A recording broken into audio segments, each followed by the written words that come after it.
understanding of the main sequence of quasars in type 1 AGN.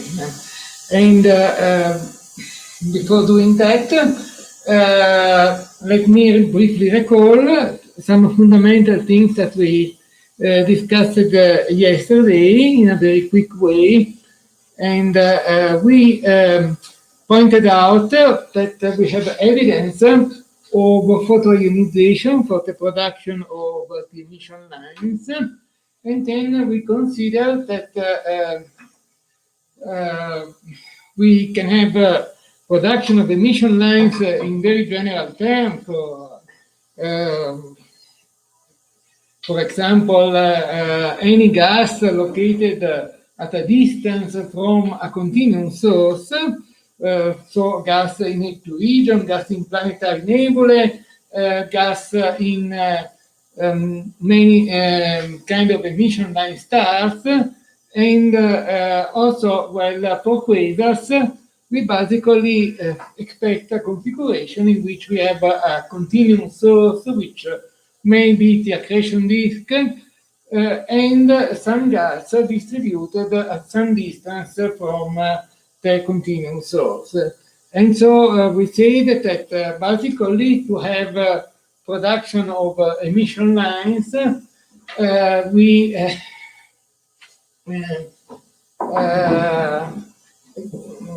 need to have significant difference in the probability of occurrence of what we call a cycle A with respect to cycle B. And the probability of occurrence is made very, very different by two factors. The main factor, I would say, is the dilution of radiation, which is expected by this factor W, which is very, very small. And also in the case of permitted transition, the values of the spontaneous emission coefficient is very high, making this term very, very small and giving a probability of occurrence of cycle B a very, very low value. Of course, here we have a very, very general expression that we can keep in mind, and it gives us the number of transition from one level to another due to the absorption of a photon. And the B coefficient is the Einstein absorption coefficient. I think yesterday I called it in a different way. I'm sorry, but it is obviously the Einstein absorption coefficient that gives the probability that per atom, per unit energy density of the radiation field, a photon is absorbed and gives rise to the transition that we are considering. So we continued discussing an interesting aspect, and the interesting aspect is that we can relate the luminosity of H beta and its equivalent weight, more specifically, to the number of ionizing photon, and then to the shape of the spectral energy distribution in the domain in which the photons have an energy sufficient to ionize hydrogen. And we have seen that we can derive the equivalent weight of H beta, assuming a power law, in this form. And we, as we said yesterday, basically we can reproduce the values which are observed at zero order in the spectra of quasars. Of course, the equivalent weight will be proportional to this factor, which is the covering factor, which expresses how much basically gas is seeing the continuum source. So we said also that this is not is enough to get a full understanding of quasar spectra. And so we made very simple consideration with a two-level model of the atom, in which we consider that the possibility of the occurrence of collisional excitation and de-excitation. And we identify by this simple consideration two important regimes for the production of emission line. A regime where you have high density and high optical depth, and in which basically the line goes relatively weakly with the density, and a regime that is called a regime in which the lines are thermalized. And at low densities, instead, we have for the collisionally excited line a strong dependence on density, and also, of course, on electron temperature, dependence that is, of course, occurring when the lines are thermalized, but in a different form, because at that point, basically, the distribution of the level is consistent with the Boltzmann distribution in thermodynamics equilibrium.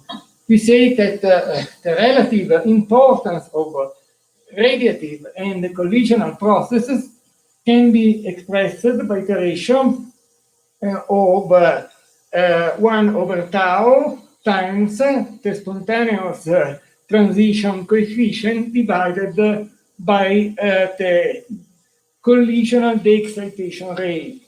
And I think this is something that is very important, because it gives a critical value for the density. If you have a very large value of tau, in the case of large optical depth, which is proportional to the density, well, in this case, we have basically a lowering of the critical density. Even if the coefficient A is very large, we have a lowering of the critical density because the photons of the lines are scattered many, many times. And so there is a larger probability that the transition is basically not giving you a photons, because the electron in the excited state is collisionally de-excited. So we can think about values of A, which correspond to permitted transition, which as values of the order of 10 to the 10, 10 to the 8.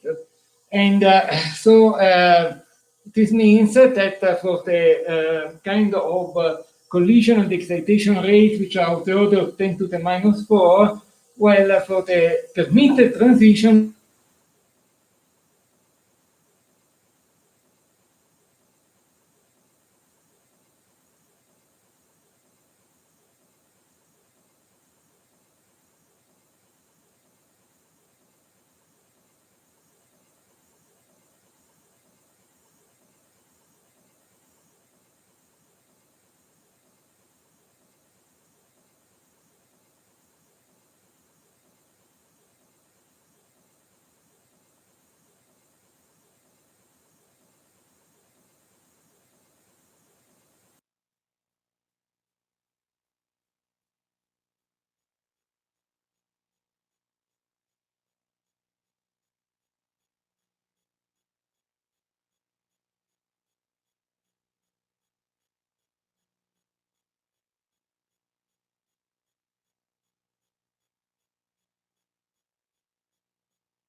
we were saying that, well, in the case of a forbidden and semi-forbidden transition, well, the value of A will be relatively small, so that basically the critical density will be relatively small, and we will have a situation in which collisional the excitation will become important in suppressing the line emission above the critical density. So now let's start from another simple exercise about the recognition of the spectra. Everyone now knows which spectral type this spectrum belongs to. Any idea? E plus plus. Okay, if there is any opinion, please allowed. Hector says that B2 plus. Excuse me? Hector said that B2 plus. Have three different spectra. Well, I'm speaking, of course, on the top On the top. part of also, top part of the slide with you see the UV lines, and you see that the lines have very low equivalent weight, and you see that there is strong aluminum emission that is confirmed also from the decomposition. Here you can see the decomposition of the strongest lines, the 1900 blend, and you see aluminum 3 and silicon 3 being very, very prominent, while on the right side we have a strong emission of blends from the doubly ionized iron, which is found to be very, very strong in this kind of object.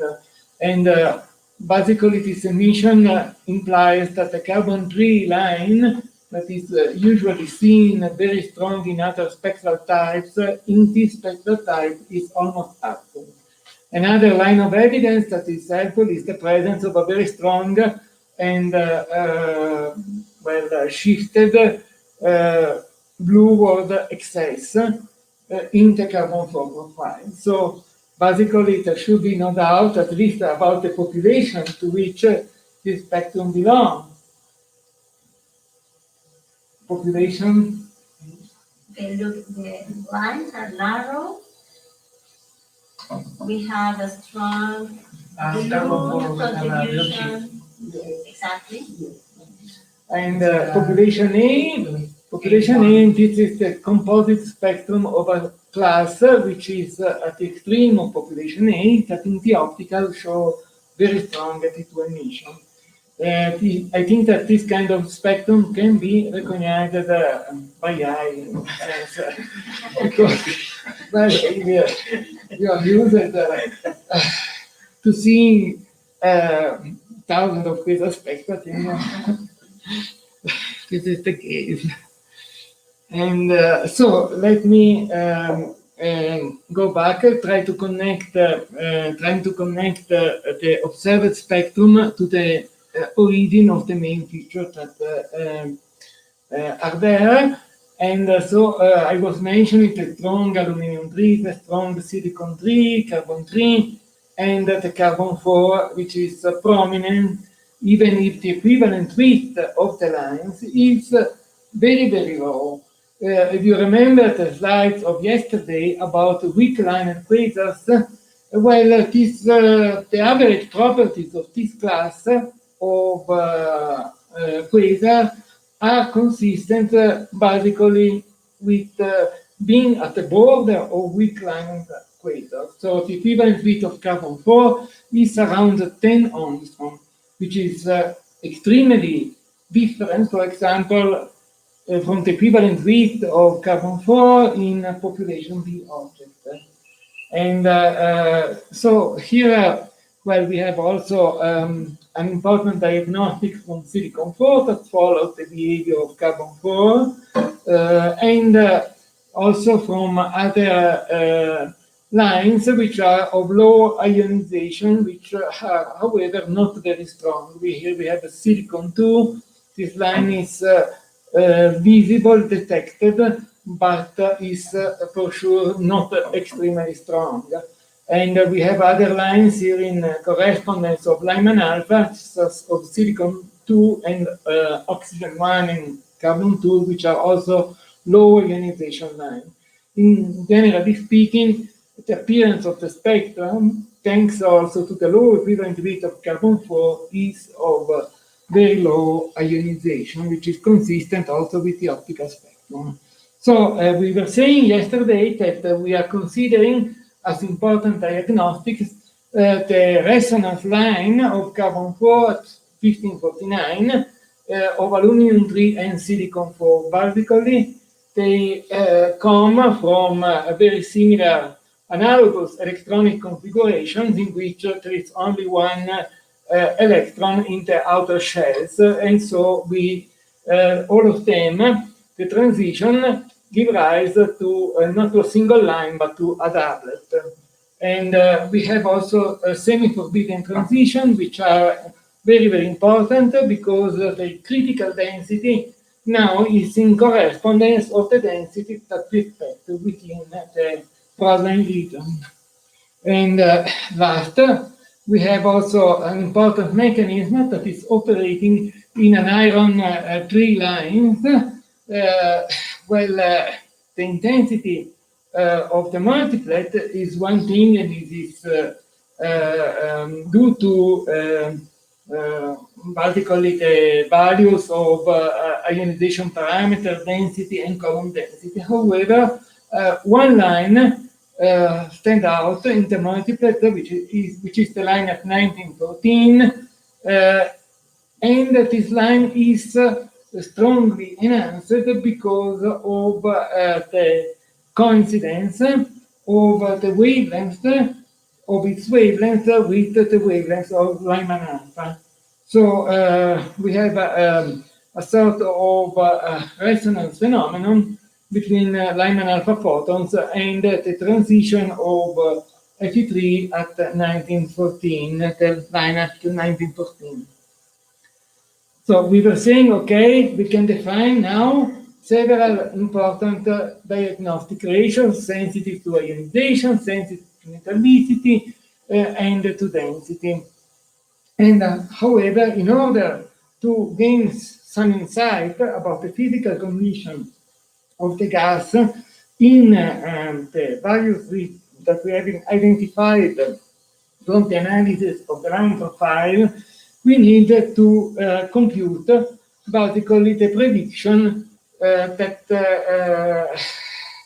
are possible modeling the physical condition that we expect in the emitting region in the framework of a photoionization model. That is basically a continuum that we choose in terms of spectral energy distribution is sent toward the gas at some distance, and basically solving the statistical equilibrium of the levels.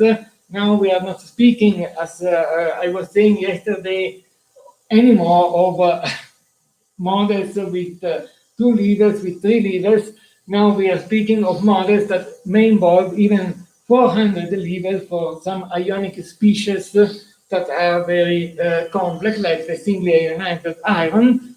And so the solution of the statistical equilibrium of each level has to be carried out by a large computer with a program under several assumptions. The assumptions are related to the processes that are included in the computation, but a modern program like Cloudy includes collisional excitation and radiative processes in a way that is very exhaustive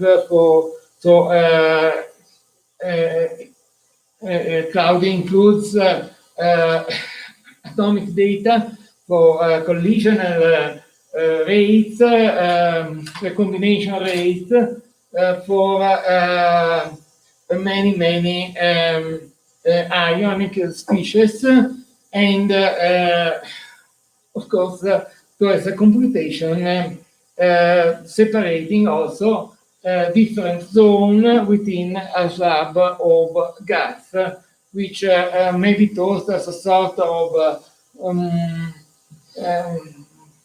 brick, that on one side is exposed to the continuum of the AGN, and then the other side is where we reach a limit of the column density of the gas that is exposed to the continuum. The continuum illuminates the gas only on one side, and this simple assumption are at the heart of interpretation of the observed emission line ratio. To carry out an unambiguous interpretation, we consider the diagrams ionization parameter versus density.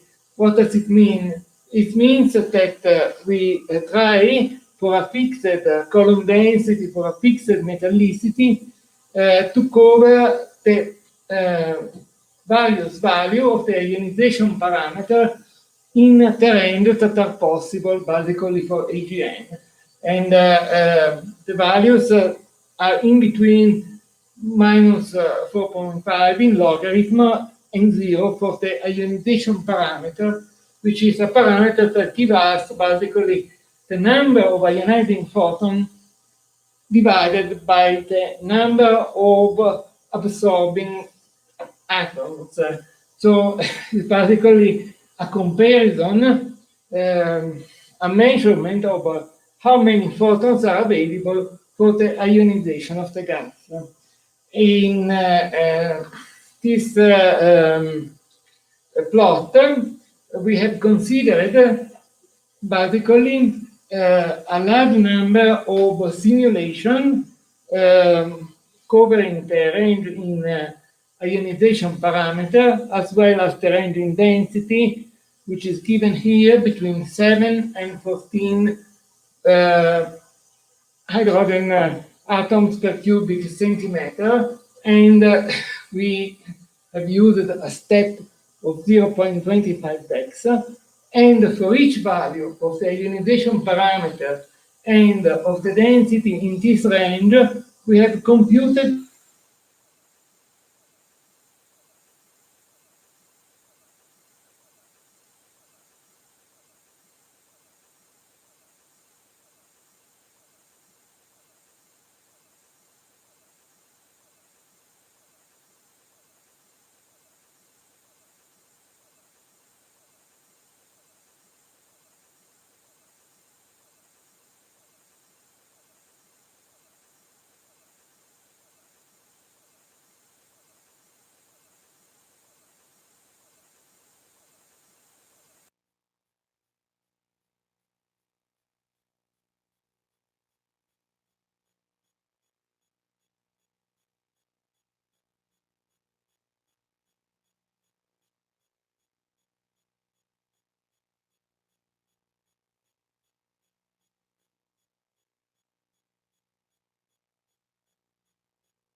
region is too large to contain a significant amount of dust. That is,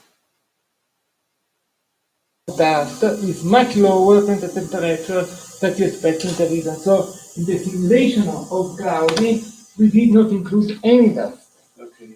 And also the sources that are of type 1, as far as the broadline spectrum is concerned, seems to be unreddened. And as I was saying, this is consistent with a temperature much above the sublimation temperature of dust. But for the standard dust, Standard there are dust, types of dust. silicates, yes. So you have sublimation values which are of the order of 1000 Kelvin. And here we have a minimum 5000, several thousand Kelvin of electron temperature. So the dust cannot survive in the region of emission that we are considering. And other quick question is, the spectra, the UV spectra that you show come from what kind of observations? Well, this is a good question. And let's say that the last spectrum I have shown, for example, is the median composite of observations that were obtained with the Grand-Tecan telescope, with the Osiris camera at the Grand-Tecan telescope. And so this is why the observation has such a high signal to noise, because the original spectra were high signal to noise, and then they were combined together, right, to show an even better signal to noise. And the advantage of the main sequence is also that you can take one spectrum per spectral type, or take a group of spectra per spectral type, and you can average them together without much fear of losing information. The same is not true if you mix up everything together along the main sequence. Then you get an average spectrum that contains very faint emission lines that emerge, of course, from the average, but that mask important physical information that is different along the main sequence. Okay, so at this point, we have this set of computation, and so we can see how the observed values are located in the prediction of cloudy, in the plane that contains the predicted ratios as a function of ionization parameter and density. So here we have shown two, basically with a blue rectangle, the location of the observed parameter in Lyman alpha over H beta and so on, carbon 4 over Lyman alpha. Before drawing any inference about the physical condition of this region of the emission line region indicated with the blue rectangle, let me make a few general considerations about the trend that we observe here. So, for example, well, it may not come as a surprise that the helium-2 over carbon-4 ratio is very, very sensitive to the ionization level, of course, and that we have a strongly increasing values with ionization parameters, meaning that the helium-2, which is a recombination line, and it is so very sensitive to the number of ionizing photons, grows with the ionization parameter, and carbon-4 grows also, but it grows less, because carbon-4 is a collisionally excited line and is more sensitive to the electron temperature of the region. the same, so you see that carbon 4 over Lyman alpha shows also systematic increase with ionization level. And another important thing is what we can infer from the carbon 3 over carbon 4 ratio. You can see that, of course, you have a dependence on ionization, because as the ionization parameter increases, the carbon 4 grows stronger. And then also we have a trend here as a function of density, because the critical density of carbon 3 is around 10 to the 10 here. We can see that above this critical density, basically the carbon 3 started to decrease, and the ratio of carbon 3 over carbon 4 goes down practically to 0. And this is an effect associated with the density. So here we, in this rectangle, we have considered the ratios which are observed for the blue shifted excess. We were speaking of yesterday, the blue shifted excess that is probably associated with a wind, and is no surprise that we derive relatively high values for this feature using all the ratios that are available to us. And we can say also that the density is not very well constrained, but we know that it should not be very high. So moderate density could mean around 10 to the 8, 10 to the 9, in which we can see a carbon 3 emission, even if it's not very strong, because the ionization degree is very high.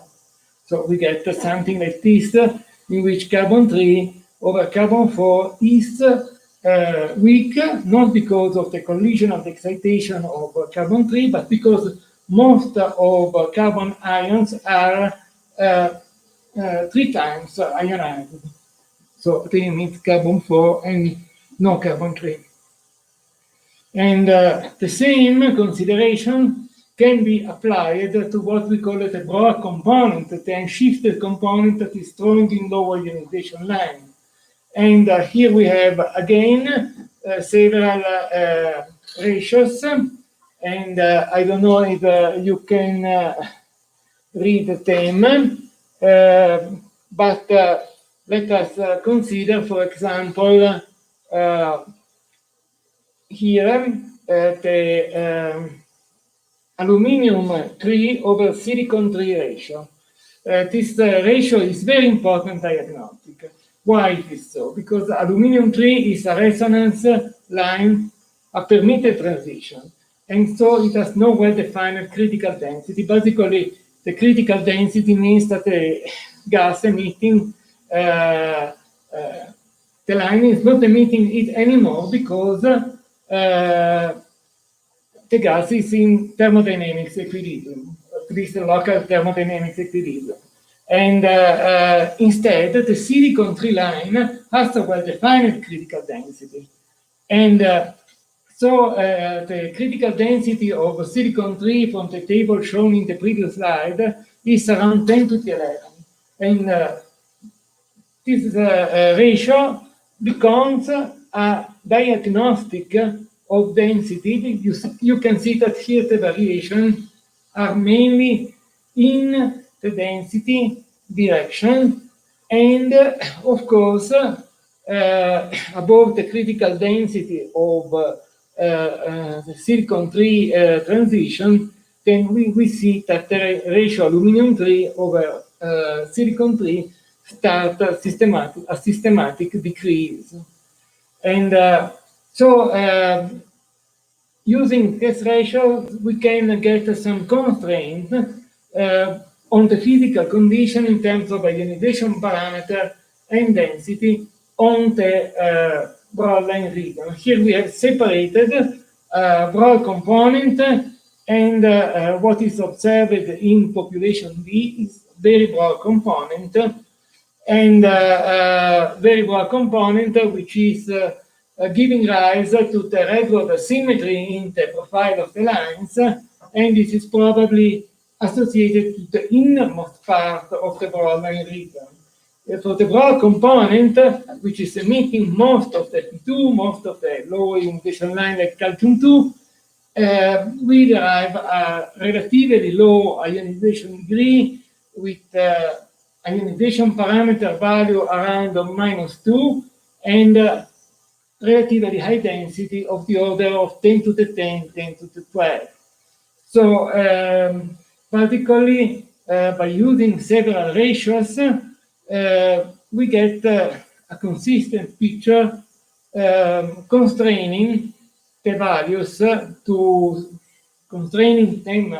I'm not saying measuring them because basically the uncertainties are very large, and also not every object has exactly the same ratios even in each spectral type. And so constraining within reasonable limit the physical conditions in terms of ionization, density, and if we want to expand, we can create a hypercube of simulation, also considering other variables like metallicity and column density. And in this case, we can make a more complex search. It is just not about a plane, it's about searching in a 4D volume, but we can isolate with the same approach shown here, the region in the space of parameter that is consistent with our observations. So I think that this is something that is yielding us very, at least a zero-order hint about the physical condition of the various components that we detect in the line. So at this point, let me remind, well, what are the mechanisms that are responsible for the production of emission lines. So here we have our idea of what is going on, the continuum source, and then a slab of gas that is well depicted as a flattened slab, but it's not necessarily so. It could be a globule of dense gas or something else. And this is the star means the continuum emitting region that is illuminating a face of the cloud. So we have that the structure of this cloud is well something that is predicted by cloudy by subdividing every slab or emitting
the gas becomes neutral, the optical depth is extremely high, so there is a very sharp transition layer between the region that is fully ionized and the region that is basically neutral. At some point, the photons are not enough to sustain the ionization level, and basically the ionization level drops. And so also drop the emission of the lines of the corresponding ionic species. So this is why we observe this kind of ionization front, ionization boundary so sharp for the kind of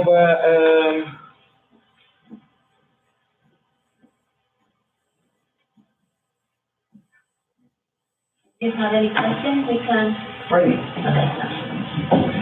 Okay, so this is something that we see also in ADN alike.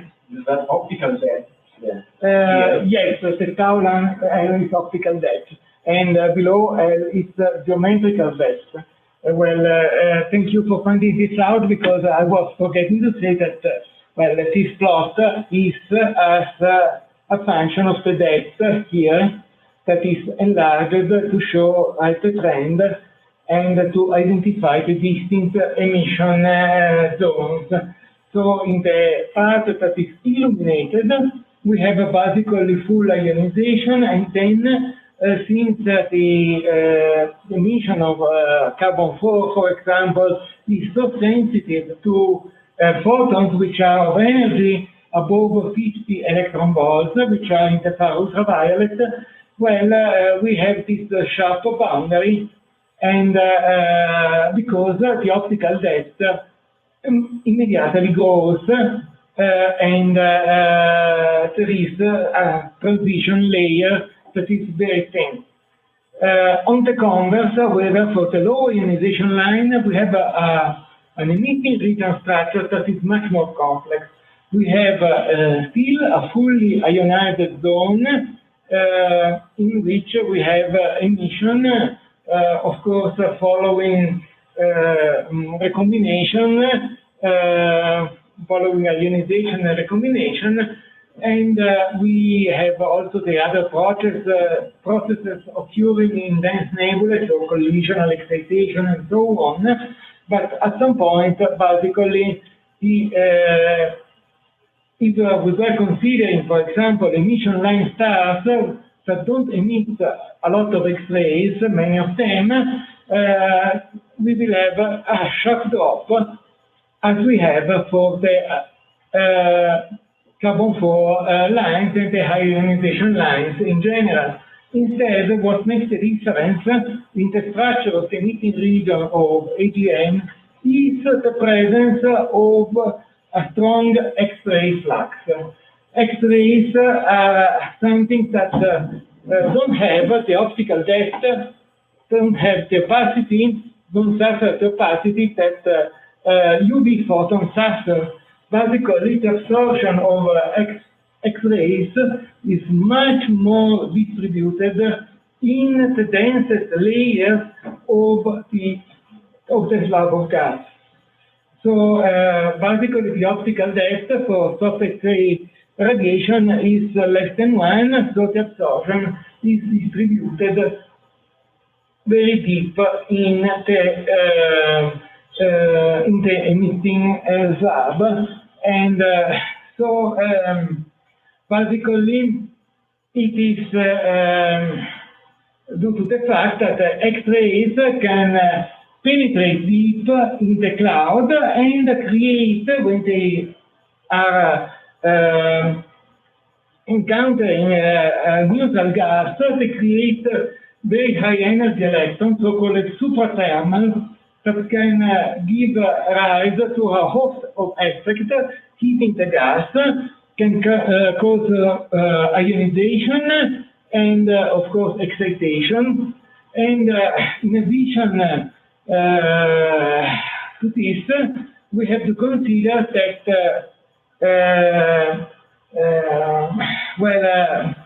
X-rays basically are not absorbed fully until reach an optical depth for Thomson scattering that is about 10 to the 25 particles per square centimeter. 10 to the 25 particles per square centimeter is something that is extremely high in the context of the emitting region of quasars. It may be possible, but usually it is assumed that the emitting region is having a very high column density, but one order of magnitude less, 10 to the 24, or even 20 to the 23. This is for the lower ionization part of the broadline region. And what X-rays do in practice is to photoionize electrons from the ground state, which is the normal state for neutral ionic species, and also to quantum scatter bound electrons. So we get by these two mechanisms the electrons that we call suprathermals give rise to a host of effects that end up by heating the gas. And by considering the X-ray emission, a very important result known since the early 80s is the solution of the so-called Lyman alpha over H beta problem, because early measurement of the Lyman alpha lines show that Lyman alpha is apparently very weak, unexpectedly weak with respect to H beta. 10 versus 33 predicted by the combination theory. And the solution is that H beta and the Balmer lines are enhanced in this very extended region, which is called the partially ionized region, because the ionization fraction of hydrogen is significant, but not close to 1, which means full ionization. And well, let's now recall a very important parameter for us, and is the emission of Fe2. Fe2 is important because, if you remember, the composite spectrum of quasars that were shown earlier, well, we have the Fe2 emission almost in every spectrum near or at far ultraviolet. So basically, a large fraction of the energy that is radiated away in the emitting region is due to the Fe2. Well, historically, we have considered that Fe2 features have changing width, but the width is correlated with the width of H beta. And this is shown here, for example, where we have H beta broader, Fe2 emission is also broader, and here it's narrower, and you can see the individual lines making up the multiplex of Fe2 emission. And here we have the narrowest case, and we can resolve several of the lines that compose the blend here. The interpretation of emission in terms of heavily blended lines well, dates back to the 70s, and it has withstood the time. And one important result is also that basically what is at zero order that we can say about the intensity and the properties of emission blend is that the relative intensity of the multiplex, which depends very strongly on excitation temperature, electron temperature, is basically the same in all objects. So that a single template, which is usually derived from a source that has narrow Fe2 emission, a single template is reproducing well the emission in almost all quasars. The only thing that one has to change is to consider the different broadening and the different intensity with respect to H beta. So by changing the intensity of F2 emission and by changing the broadening, basically one is in the condition to reproduce the wide majority of F2 emission in the wide majority of spectra. And of course, this is especially true for the spectral range of H beta, where the studies have been much more extensive than in other parts of the electromagnetic spectrum. And however, this seems to be true also for the UV emission of Fe2. We have the UV emission that can be accounted for by assuming a typical spectrum, a template spectrum, say from the narrow length one galaxy 161, and with this template we can operate the same operation shown here, that is, we can broaden and scale to get the subtraction of the Fe2 emission that is contaminating also the UV spectral region, so that we can evaluate in a much better way the profiles of the other lines. So, for example, here we have the carbon-4 and the 1900 blend that to be properly evaluated needs to have Fe2 emission subtracted. Also, the profile of H beta to be properly evaluated means to that Fe2 is subtracted, because we see that Fe2 emission is affecting rather strongly the right wing of H beta. So a scaled broadening template provides an effective tool, an effective method for the measurement of intensities and profiles of the line which are contaminated by the Fe2 emission. So, and where does the Fe2 emission come from? This is an open problem. An open problem because it is very hard to reproduce the intensity of the Fe2 emission in, well, the strongest Fe2 emitter. Well, we have a confirmation that even from recent data, that there is a correlation with the full beta maximum of H beta and the full beta maximum of Fe2. The correlation is shown here, and there is a tendency also for Fe2 full beta maximum to be somewhat less than the full beta maximum of H beta. The implication of this will be discussed a little bit later. So for the explanation of the intensity of the Fe2, well, we may consider several physical processes, and so we can compare, for example, what we expect from pure recombination. Basically, pure recombination is described by the number of possible recombination, which is proportional, of course, to the number of electrons available, the number of Fe2 ions that are recombining, times the recombination coefficient.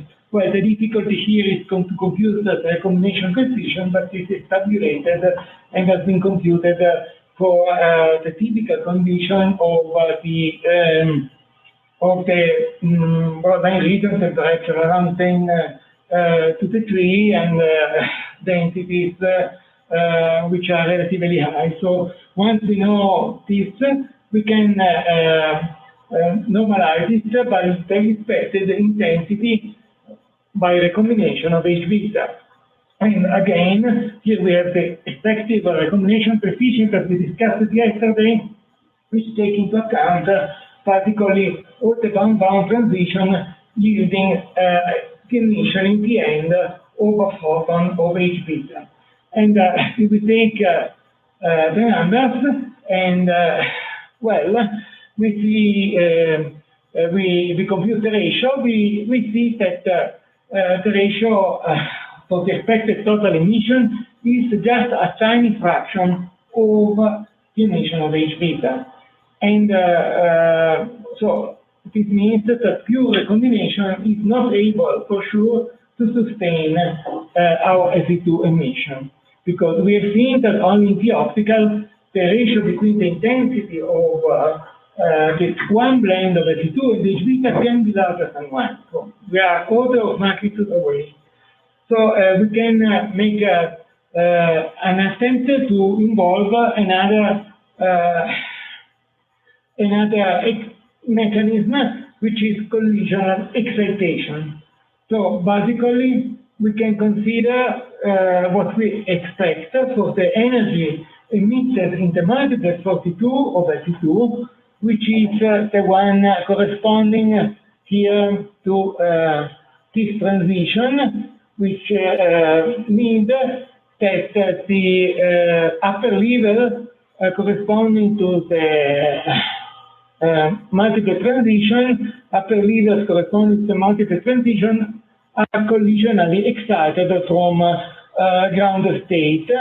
So basically, we need to have photons, electron of energy corresponding to photons at the wavelength 43, 44, so corresponding to photons in the near ultraviolet and with an energy of about 5 electron volts.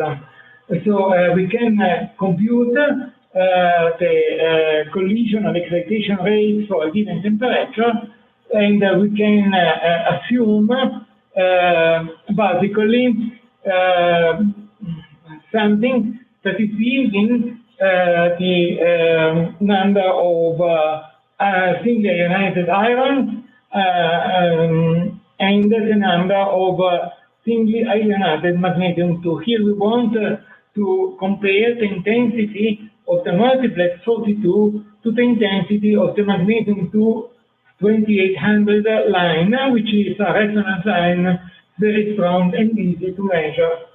So basically, we can assume that all of the Fe2 is singly ionized, and also all of the magnesium-2 is singly ionized. So this means that the ionic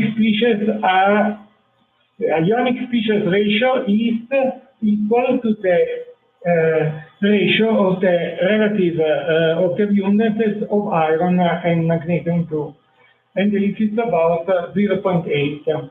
So, well, we can consider that with moderate strength of Fe2, the Fe2 with respect to H beta is around 0.5, and the magnesium-2 over H beta is the magnesium-2 over H beta ratio is of the order of unity. So that if we consider this, we can well, make a comparison also with the prediction of the intensities of vector ratio expected from collisional excitation, well, to the observation. So we get by inserting the values of the collisional excitation rate and the energies of the photons for the multiplex and magnesium-2, we get basically an expectation value for the ratio of 0.06, which is, well, now more than 1 order of magnitude, almost 2 orders of magnitude higher than a pure recombination, but still not sufficient to explain the observed values in under average conditions. Because if we consider the observed ratios of Fe2 over magnesium-2, we get basically the conversion and also the magnesium-2 over H beta. We get a value for the ratio of the Fe2 42 multiplex over H beta, which is around 0.35.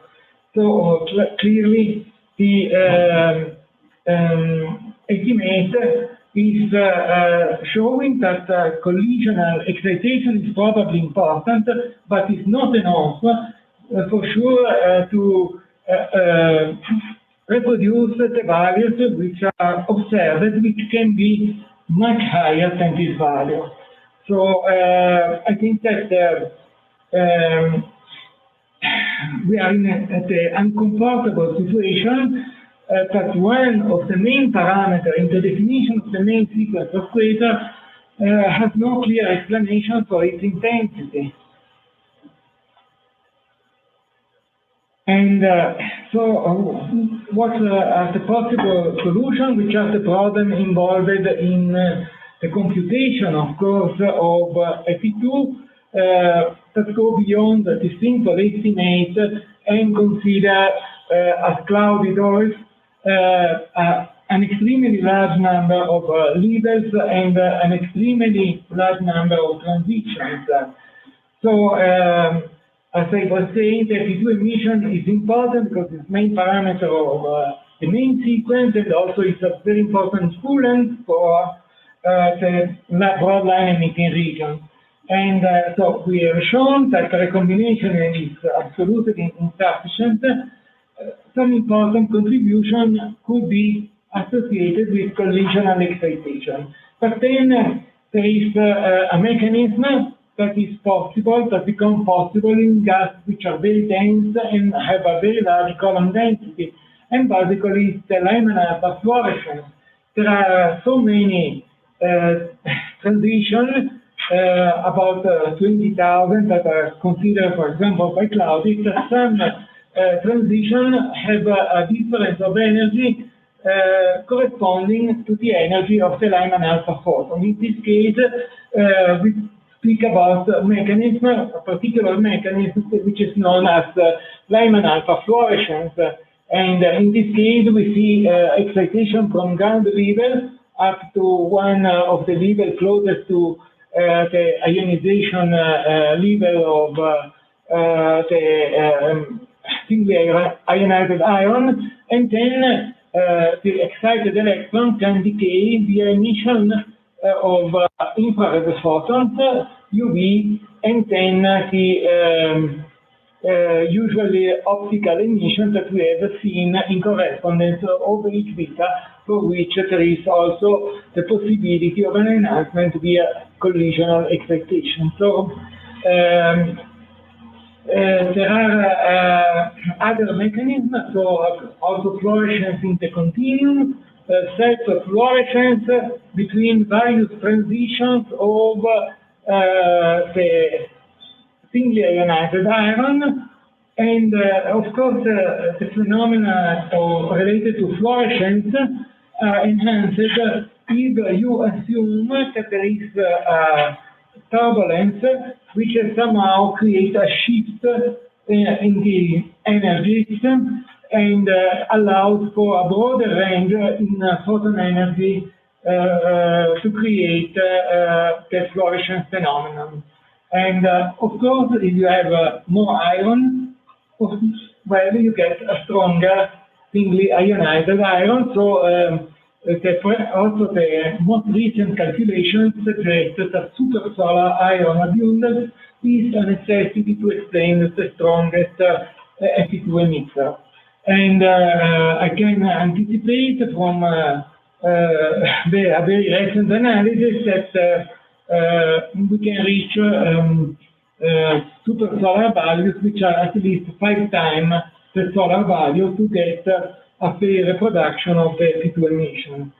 So here the difficulties are summarized again. In addition to the very large number of transitions that I mentioned right a moment ago, we have to consider also that the atomic data are highly uncertain. The collisional excitation rates have to be computed by quantum mechanics calculations, and also the radiation transport is a very important aspect, since we are speaking of a region that is created by non-local phenomena, that is, an X-ray photon has a non-negligible probability of absorption at some point, but basically it is not a situation like the one that we have for ultraviolet photons, which are absorbed on the spot by neutral gas. So this implies that basically one would have to follow the via Monte Carlo simulation, the radiation propagation and then the creation of the suprathermal electron and also their behavior, and model via Monte Carlo simulation the effect on the extended partially ionized region. A problem is that at some high iron abundance, basically the electron temperature is lowered so much because of the cooling due to the strong emission line that basically the electron temperature becomes too low to maintain collision excitation of the levels, and so basically we get a situation in which the intensity predicted by photoionization code tends to saturate. At the same time, the ionization parameter cannot be too low because Fe2 is the ionic species, thinly ionized iron, is produced by a photoionization in the framework of the code of the photoionization code, of course. The conclusion is that there is some difficulties for the photoionization code to explain the strongest Fe2 emitter, which are a few percent of all low-based quasars. This conclusion might be overturned in a short time, because the most recent simulation shows that along the eigenvector 1 main sequence, there are a set of parameters that we were discussing also in the other days that toward the high end of Fe2 emission tend to be more favorable for the Fe2 emission. So, for example, metallicity is increasing toward the spectral type A3 and A4.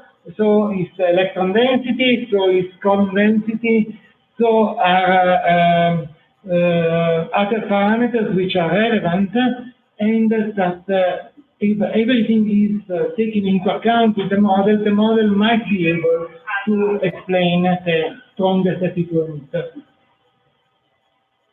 So, well, would you like to make a break? Yes, let me make a summary and then we can make a just 2 minutes. So we have seen basically a description of the line profile of all emission lines as due to 3 components. Perhaps the easiest to understand is the broad component, which accounts for the low ionization emission. Here we have H beta and a very strong Fe2 emission.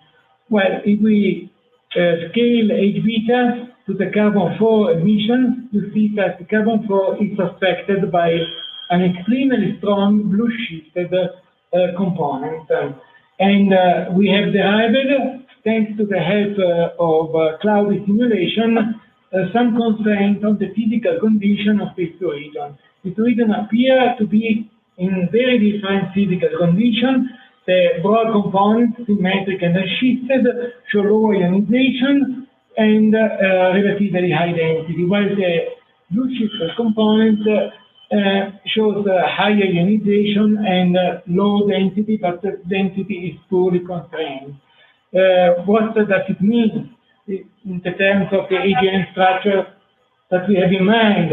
So basically, this means that we have a lower ionization emission from a region that could be associated with the accretion disk itself, while the blue shifted components seem to be associated with outflowing gas. We have in mind a situation in which you have an optically thick structure, a disk, that is covering the receding part of the outflow. So the gas is being pushed away symmetrically from the disk, and we are able to see only the part that is approaching us, because the more distant part beyond the black hole is hidden from the disk. And I think that this kind of profile are basically a very, very strong line of evidence of this kind of configuration, because also you see that the lines of low ionization becomes narrower when the shift of carbon-4 becomes larger. This is something that you expect. And on the population resources, we have a very different situation. Because empirically we found that you can model the line by the sum of two Gaussian. One is the classical broad component associated to high density and low ionization, plus a very broad component, which has been discussed in many, many papers, and whose properties are not very well constrained. Considering the ratios that we can measure, we can infer very high ionization levels, probably high density, probably high column density. But basically what we are doing here is to make a simplified representation of what is a continuous trend in the broadline region. So here we have the full width at maximum in the abscissa, and here we have the result for several lines of different ionization levels. That is, we go from the low ionization species, like H beta, and then we go to lines here, toward lines with ionic species that gives rise to produce the lines is increasingly higher. And so we go to silicon 4, carbon 4, and helium-2, and we see that the line width is increasing. That is, there is a sort of gradient of ionization within the broader line emitting region. And basically, the approach is a very simple heuristic approach that separates the part that is of relatively low ionization from the part that is probably located closer to the continuum source and therefore emitting a spectrum of much higher ionization. And this approach of distinguishing between broad component and very broad component, broadline region and very broadline region, is really an oversimplification. However, it can be helpful. For example, if you consider that a very broad component is not emitting any Fe2. So we tested it, and we saw that we assume significant emission of Fe2 in the very broad component, then it is not possible to get a good fit of the spectrum. So for the moment, we can take a break, and after that we can go on about some consideration on the dynamics of the emitting regions that come from the analysis of the line profile. Okay. I would like to ask you guys to be in time at 4.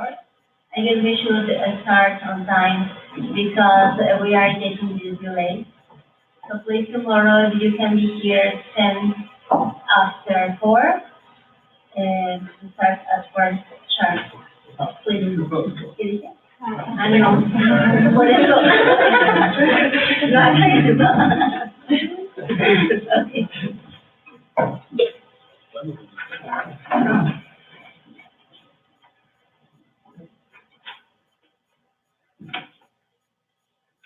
Yo creo que también podemos aprovechar un poco el break si alguien tiene preguntas. If you have any questions, you can acuérdense, pueden preguntar en español también, nada más que hablen fuerte para que todos Well, let's have a question. According with the eigenvector 2, because with the vector 1, we get information like the structure, the dynamics, and the evolution of pointers. So what information we get with the eigenvector 2? Well, the eigenvector 2 is certainly less relevant for our understanding of quasars, but it gives us what we can expect as a function of luminosity. The behavior of the quasar properties as a function of luminosity. So, for example, we have seen equivalent distance seem to decrease in a very shallow way. This trend, however, can be explained entirely on the basis of eigenvector 1 and selection. So, we can, however, explain a systematic increase in the physical maximum freedom, which is related to the eigenvector 1. In the correlation with luminosity seems to be associated with eigenvector 1.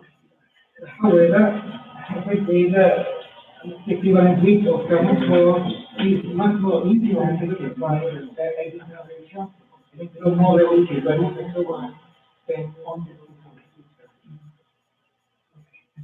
Okay, well, I have to add that the correlation with luminosity simulators are very crucial because they usually are very much sample dependent and it's almost impossible to have an unbiased sample that allows you to make a rigorous analysis of luminosity effect.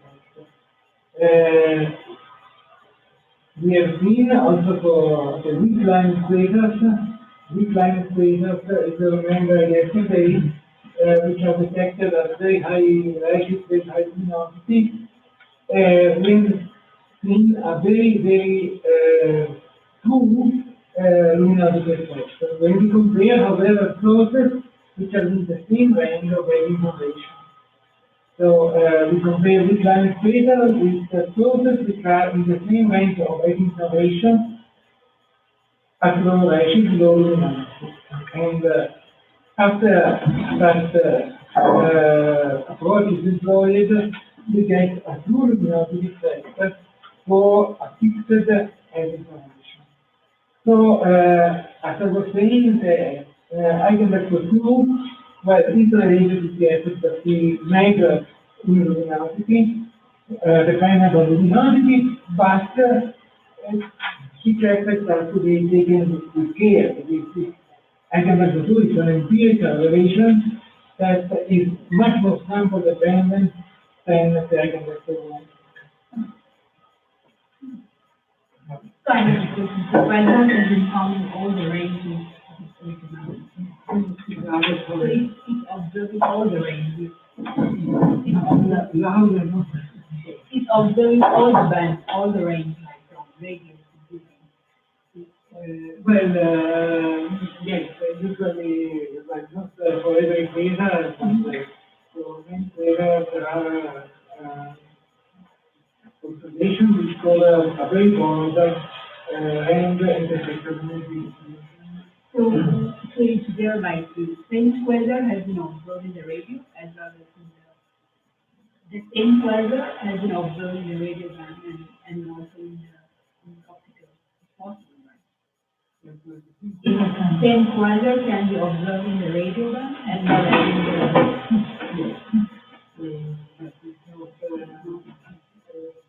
So when you get to extract some spectrum, so you can compare it, you have to compare it, or you can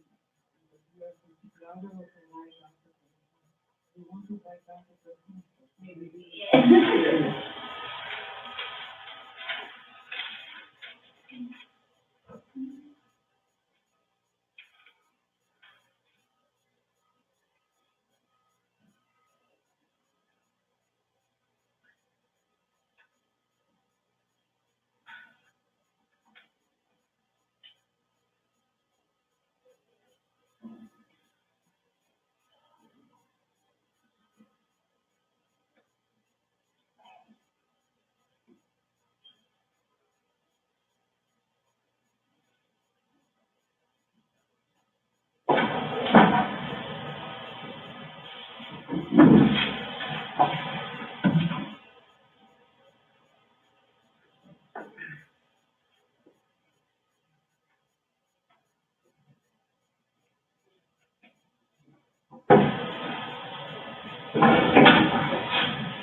So we observe this weather if we actually in the radio as well as in the optical side.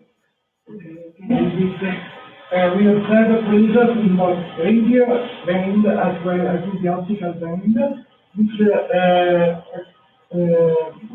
can be the same quasar. So you have compared the spectrum in both. Now the question is clear. Well, But when you do the analysis, well, you have like covariance, right? the optical spectrum and the UV spectrum tell us a lot about the physical condition of the line of movement. Okay, then we have a very similar spectrum. We can have quasars which are detected in the radio. Some of them are called radio loud because the radio emission compared to the one in the optical is very strong. And then we have the so-called radio quiet quasars, in which the emission of the radio with respect to the optical is much fainter by order of magnitude. So what we can say that is the two classes of objects have similar properties, but there are some significant level of difference in the optical. If you consider the radio spectrum, in the case of the radio loud process, well, you may have a radio spectrum that is basically flat in the core of the radio emission, and then you have the coordinated radio loud sources.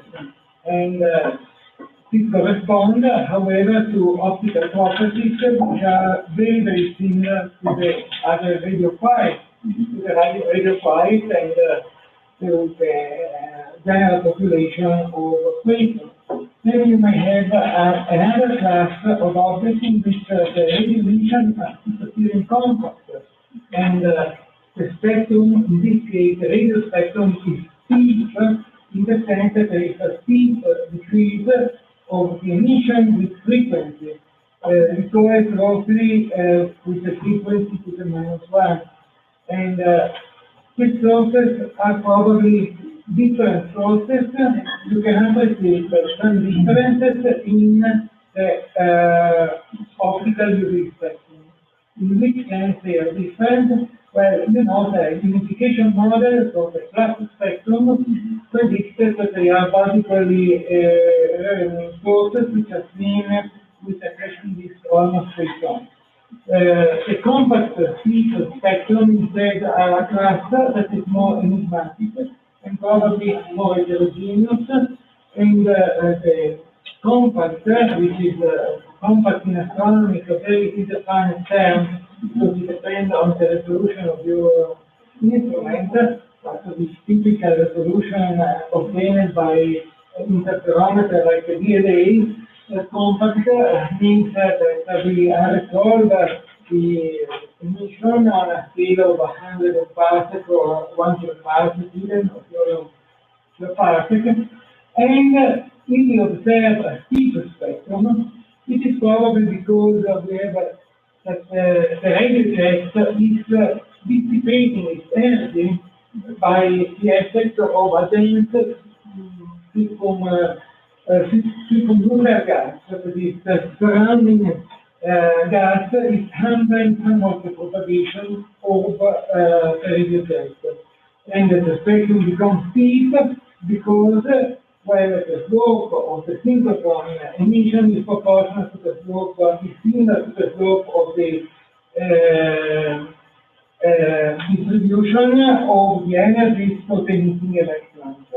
So if the distribution becomes steep, we have probably a loss of energy or in the highest energy electron. So the highest energy electron becomes rare because of a loss with due to the interaction with the surrounding gas over the equator. And so these two classes, which are different radio spectrum, they have some frequent difference in the optical and UV spectra. I did not describe them. I did not even mention compact field spectrum radio sources, but well, they do exist, and the optical and UV spectra are somewhat different. The compact speed spectrum, let me say to conclude the situation.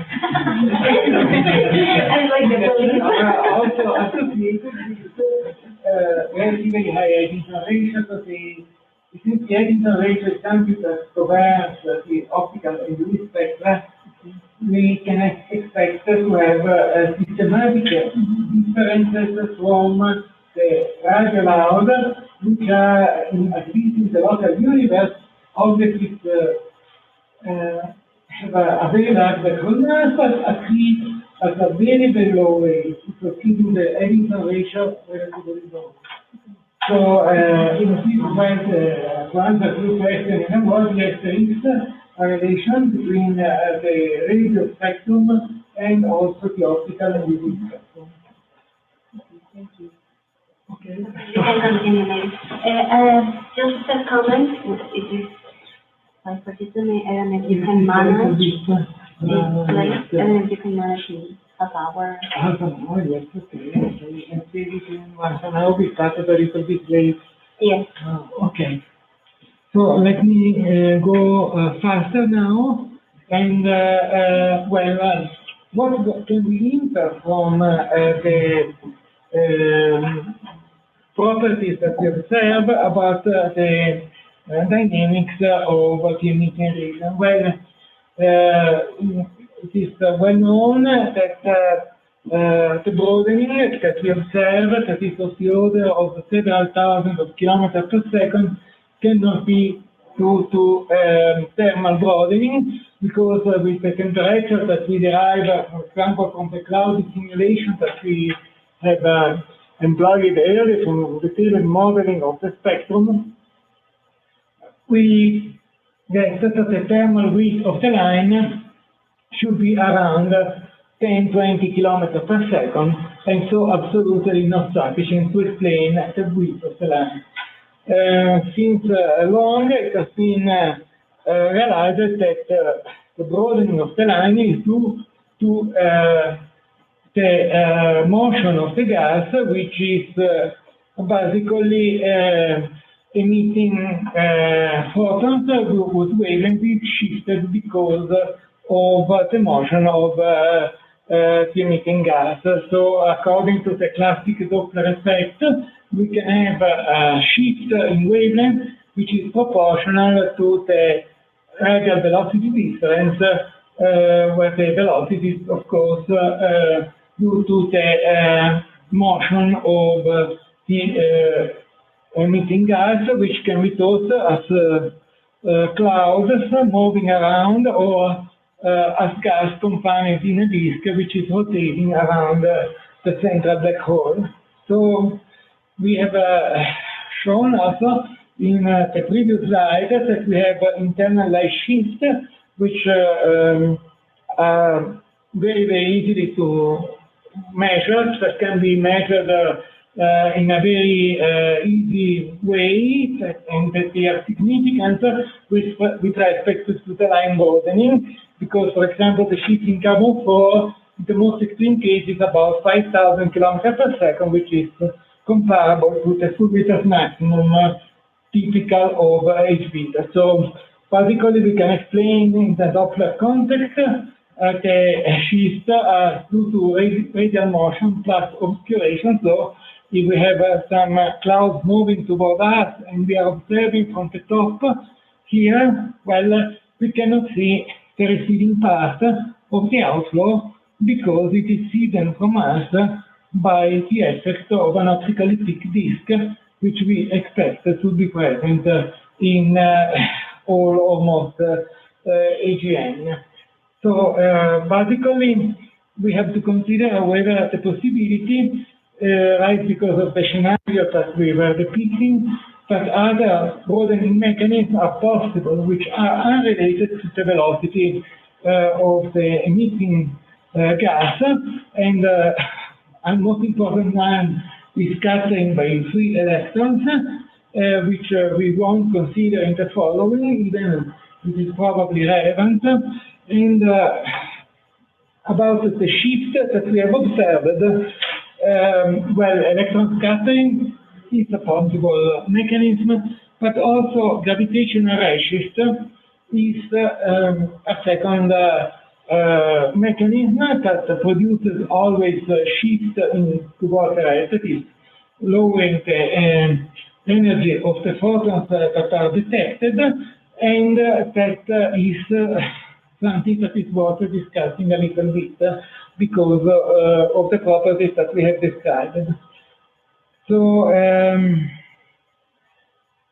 let me recall a little bit what we can expect for the amplitude of gravitational rays. So basically, in two words, in simple words, while the shift is due to the work that a photon has to do when it is emitted by some emitter located in the depth of the gravitational field of a mass, and to reach an observer outside the potential well of this gravitational field, the photons loses energies in the same way that a ball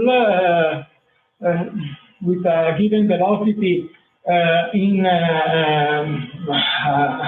depth in the soil will lose velocity coming out of the hole in the soil. So basically, it is something that is associated to the gravitational field of a mass. The mass can be large, but not necessarily so.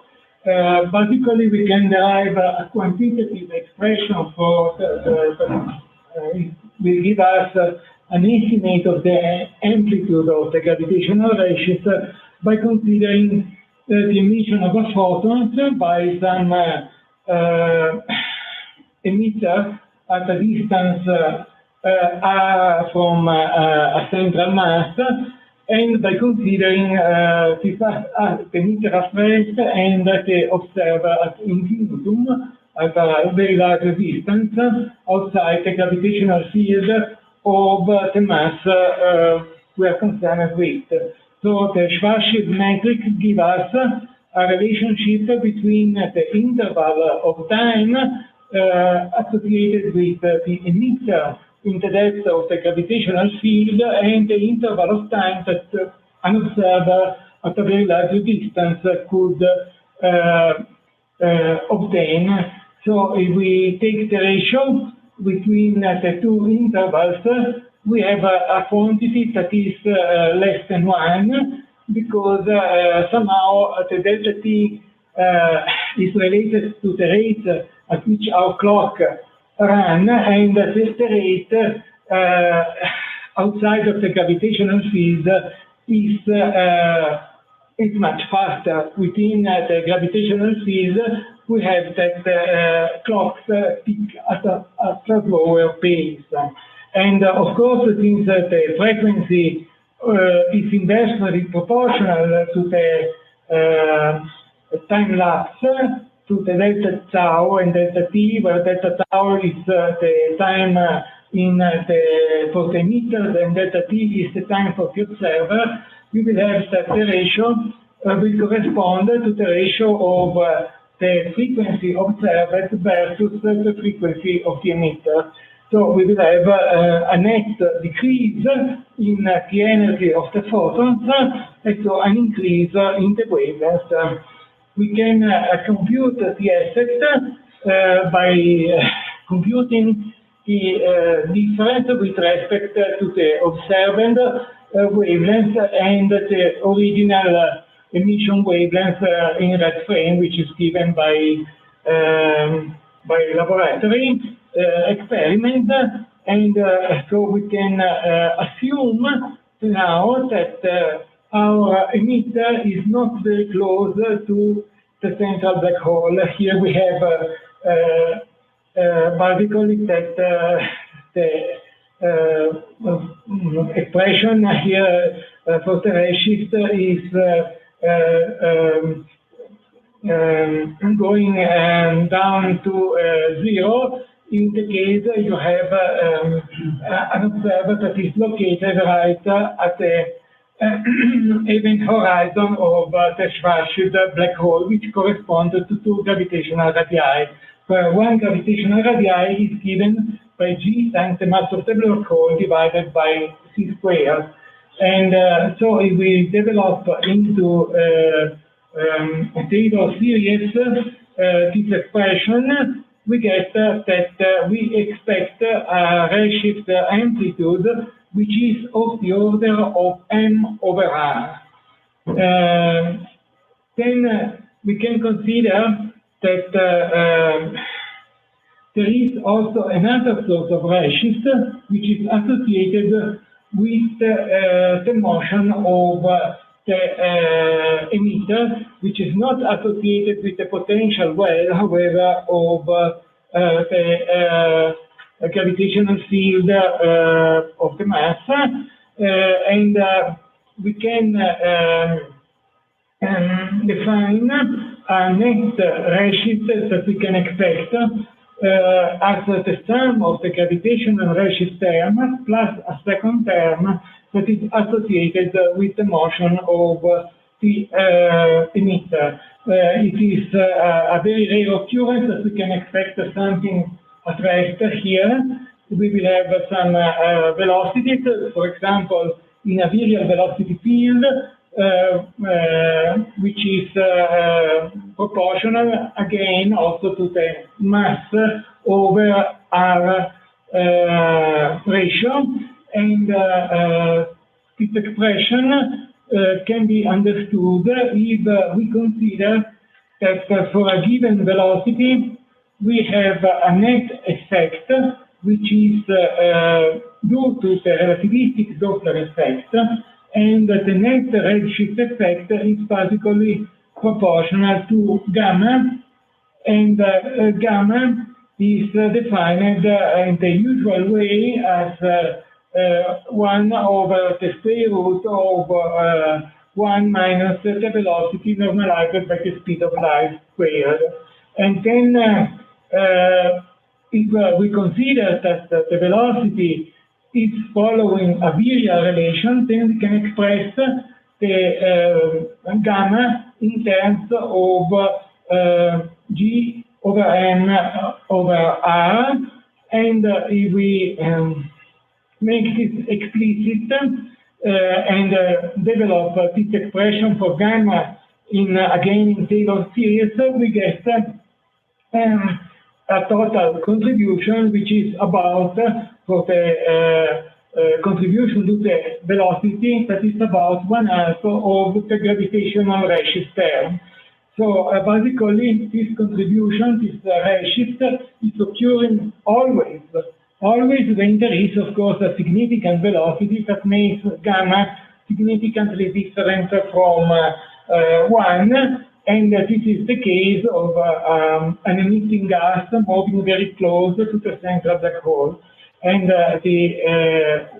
this redshift term is a pure a pure special relativistic effect due to the fact that, again, our clock rates are different from the clock rates of the emitter. And this is the Doppler factor, basically, the inverse of the Doppler factor, and it is an expression of the general, it is an expression in terms of the wavelength change of the relativistic Doppler effect. And so the gamma is also independent from the direction of motion, so it will contribute always, this term will always contribute to a net redshift. And what does it mean? It means that if we consider, for example, a situation like the one we have in AGN, and we consider the emission from a disk, the emission from a disk that we expect without relativistic effect is a sort of double-ticket profile that is perfectly symmetric. So you have a receiving half and an approaching house depicted here respectively in red and blue, and basically, well, they look perfectly symmetric. The situation is changed, however, when we have some relativistic effects. There are two kinds of relativistic effects that are operating on the shape of the line profile, and they are related to what was said in the previous slide. And one is about the motion, and another one is about the gravitational redshift. So basically, what do we expect? We expect that we will have a Keplerian velocity field for the disk. Well, the highest velocity will correspond to the lowest intensity level at the highest radial velocities. And so basically, in the case of a Keplerian velocity field, we have that this part of the line is emitted closer to the central black hole, central continuum source. And this is also supported by the kind of consideration we were making earlier about the ionization stratification in the emitting region. So basically, we have here an asymmetry that model shows is consistent with the transverse and gravitational redshift, because here the emitting gas is very close to the central black hole. On the converse, for the approaching side, we have a slight boosting of the part of the radiation coming from the part of the disk that is approaching us, creating always a blue-shifted peak that is more prominent than the red one. If we compare the observations, here are 4 examples of observed profiles. We can see that the model of the accretion disk with relativistic effect reproduced fairly well, especially the red wing, which is the most important one for evaluating the gravitational transverse redshift.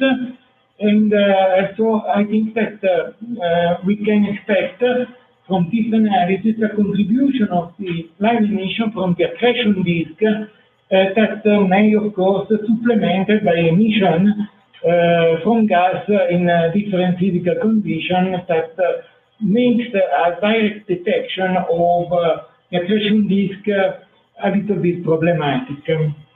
So then we look Based on? no, not always based on.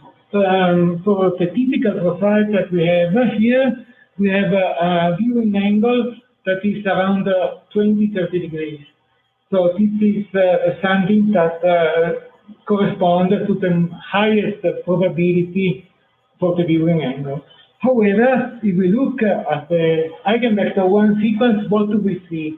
We see that in correspondence of the broadest spectral type with the broadest H beta and H alpha lines, Balmer lines, well, we see an increasing fraction of profiles that are not only very broad, but also double-peaked, and most of them are consistent with an accretion disk profile. Here we see the effect of the boosting for the blue peak, and we see that the model profile reproduces fairly well the red side of the line with a consistent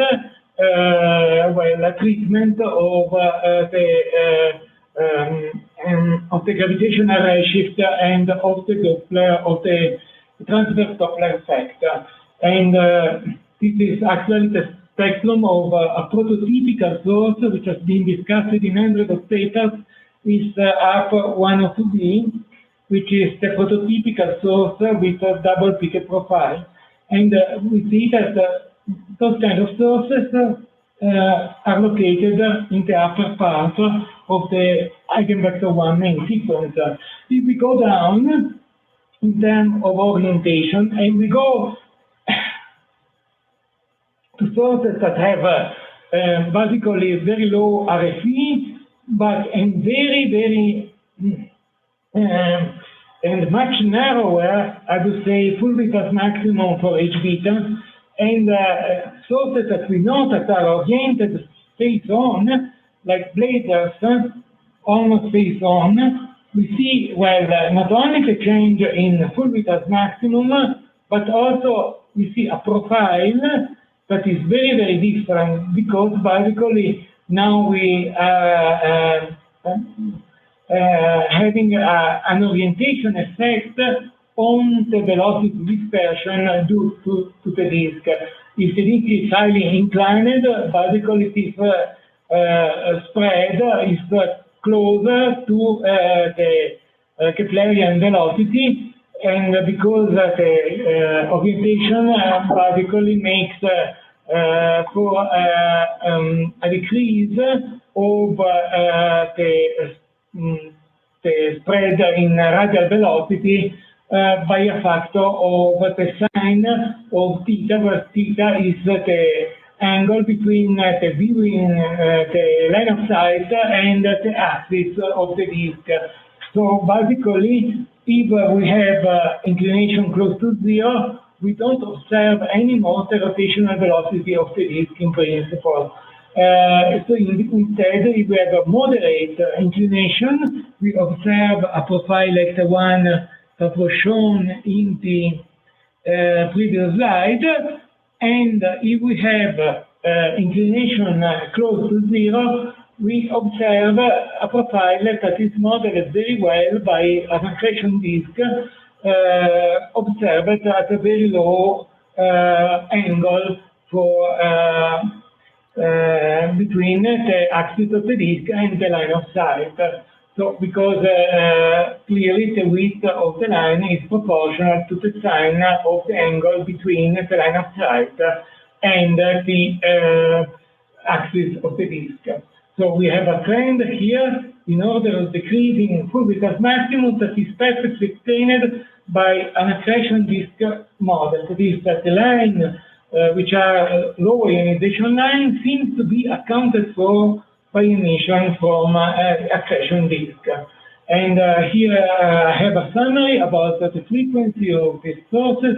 They are very rare, and but they are very frequent in this spectral type. This is another indication of the power of the main sequence, because now we can contextualize the sources in a particular spectral type. And we can see the trend in the axis defined by the full Vitas maximum, and we see a trend consistent with a lower inclination that is a very important indication of the main factor, or one of the main factors that is entering into the distribution of sources into the main sequence. And so we have also this systematic difference in the physical properties with Eddington ratio that is very low for the double peaked sources, and so we see somehow a bare accretion disk in the most extreme sources where the Eddington ratio seems to be close to a limiting value for having an AGN, a type 1 AGN as we conceive it. And there are some problems with disk modeling, however, they can be solved by considering, for example, if we have different asymmetries and different prominence of the two peaks, that probably there is some sort of axis symmetric, non-axis symmetric structure superimposed to the axis symmetric, very smooth assumption for the emissivity and for the physical parameter of the disk that we make in the model. So, for example, hot spot in the disk associated maybe with the interpenetrating encounter of a second object, a small mass black hole, a neutron star, which creates a hot spot in the accretion disk, or even spiral waves that such a structure has been found can be able to reproduce also somewhat different profiles, but always of the same kind of the one observed, the enough one to be very broad and double-peaked. And let me see, I can I go on for a few minutes or? Yeah, six. Okay. Yes. And Maybe 5 minutes, 7 minutes. Okay, let me try to finish and then we can make a summary tomorrow about the situation that we may encounter for high ionization lines. It is again a very simplified treatment which is rigorous in only one case, but there is much more about this kind of consideration. And well, we have seen that the low ionization lines, particularly at least in population B, can be explained by emission from an accretion disk. Their main defining features are reproduced well by accretion disk model. Now we have to consider that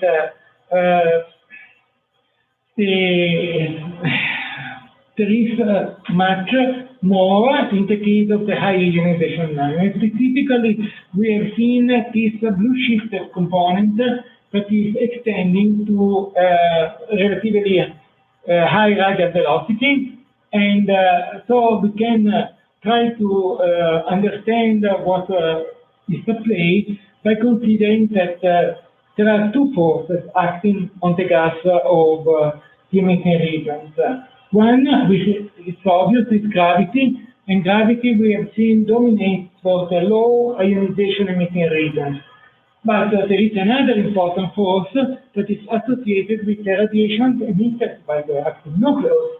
And so radiation forces are important because they can be comparable to the gravitational forces.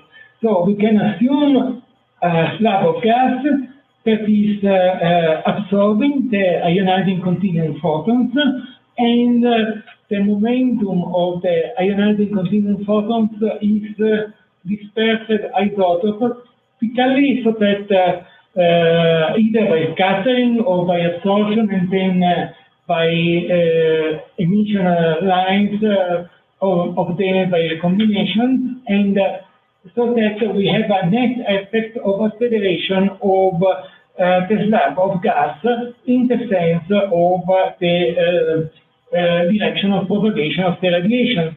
Of course, if the gravitational field has an attractive effect on the gas, the radiation forces have a repulsive effect on the gas. And so if we at zero order compare the gravitation and radiation forces, in the case that radiation forces are due to the full absorption of momentum of the ionizing continuum photons by an optically thick slab of gas, we can write, well, the acceleration of gravity as due to this term, which is obvious, times by particle at the surface of the cloud, times the ionizing luminosity, divided by the distance square times 4pi, divided by the speed of light, which give us basically the number of an expression of the flux that is reaching to reaching the slab of gas divided by c, and this is basically a force per unit surface. So this is the expression, the classical expression for radiation pressure, that is multiplied by the surface of the cloud, which gives the net force, and divided by the mass of the cloud, so that you obtain the acceleration of due to the radiation forces. So we can rewrite the expression for the radiation force in a simple way, and we see that the radiation force is directly proportional to the ionizing luminosity, clearly. If we consider the acceleration, we have to divide by the mass of the cloud, but we have to consider also that the amount of ionizing flux will be somehow related to the column density, and that the column density appears here at the denominator because basically it is something that is related to the mass of the cloud, and the mass of the cloud appears here at the denominator, so that the acceleration term will be lower for more massive clouds. And so if we take the ratio between the two, we get something that the ratio between radiative and gravitational acceleration, I mean, we get something that is proportional to the ionizing luminosity, inversely proportional to the mass of the black hole, and inversely proportional to the column density. Here, the dependence on the distance from the continuum source and from the mass disappears because the dependence is basically the same, the inverse square of the distance for both gravitation and radiation forces. So here we can make a numerical comparison also, inserting the typical values expected for the luminosity, mass, and column densities in an AGN context. And we see that we can also express the ratio in terms of the Eddington ratio, because we have a term proportional to the luminosity and inversely proportional to the mass, proportional to the Eddington ratio. And so we get a ratio that is in the simplest formulation, proportional to the Eddington ratio and inversely proportional to the column density of the gas. This is very, very important to take into account. It's not only the Eddington ratio that drives governs the acceleration, but also the column density. In a recent paper, this was not considered, and the effect of radiation pressure was so much overestimated that a correction to the estimate of the line width due to the radiation pressure effect was so large that you could get the values of masses of black hole in excess of 10 to the 11 solar masses, which are clearly impossible. And so one has to consider this. This is a very simplified approach, but has some general validity. And so then I think that I can stop here since it's very late, and tomorrow we can continue with some more details about the effect of radiation pressure, about on the emitting gas motion, and we will then pass to a summary of the properties we have explained until now, and then we will go on with the derivation of main physical parameters of creating systems of mass. By luminosity also has to be estimated in a proper way, Eddington ratio, and also black hole spin. And so we are proceeding. I hope the approach is clear, step by step from the data to the inferences based on nebular physics, which are very robust theory, and then inferences on the dynamics on the basis of very reasonable assumptions. And then we will derive parameters which are more and more uncertain in some way, and we will describe also configurations that are possible, but for which no one has the final answer. Thank you for your attention. Bueno, entonces mañana Nos vemos como 10 para las 4, para empezar a las 4 en punto. Y no termina tanto. Gracias.